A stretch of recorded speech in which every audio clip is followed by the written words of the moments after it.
Senator Hickenlooper. Thank you, and I appreciate you asking an extra question. I'm sure that Senator Cortez Masto, as I was racing up the steps to get here, asked that additional question. Ms. Torres, I want to thank both the chair and the ranking member for including our Sarvis Wilderness Act, Wilderness Completion Act in today's hearing. And as I mentioned earlier, it expands the existing Sarvis Creek Wilderness to what was originally proposed in the original designation back in 1993.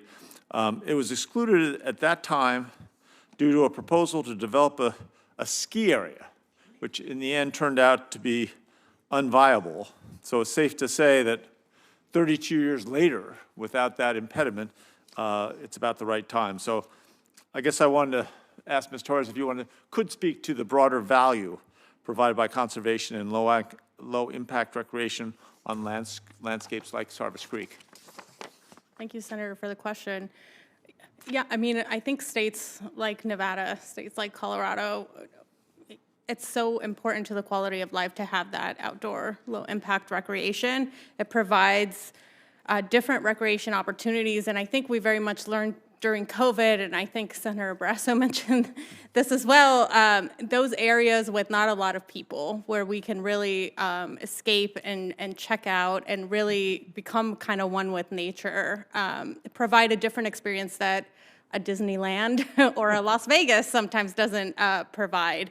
And so I think it's important as we talk about diversifying our economy, diversifying our outdoor recreation economy is also important, and bills like this provide that. Yeah, thank you. I appreciate that. And certainly when I first went up into the north of Yellowstone Park, we're in the Beartooth Wilderness area up there, my first summer of research looking at these volcanic rocks, and my father died when I was a kid, and then we, as a family, we didn't go to church. My mother was so brokenhearted that, well, we just rightly or wrongly didn't go to church. And when you're a little kid, there's no rush to go to church. So I hadn't been to church probably in over a decade, and I came back from that first summer doing field work up in the high Absaricas, and I, without thinking about it, went to church. And I think the power of wilderness and making sure we protect these sacred places is really more valuable, I think, than we often realize for many, many, many people. Let me turn to back to Sarvis, and I've got a question for Mr. French. The land that we protected by Sarvis Creek Wilderness Completion Act falls in the Harrison and Green Creek watersheds. These are rare, pristine, subalpine regions that feed in the Yampa River. BLM categorizes this area as no known potential for oil and gas development, and the Forest Service has testified in the past that there's no suitable timber base, no roads, no trails, no commercial use in this area.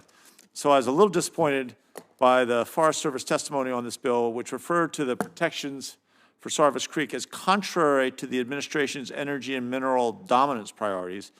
I think we can still advance energy goals while conserving our special places. So would the Forest Service agree that some areas don't make sense for development but do make sense for protections that the community supports on a broad level?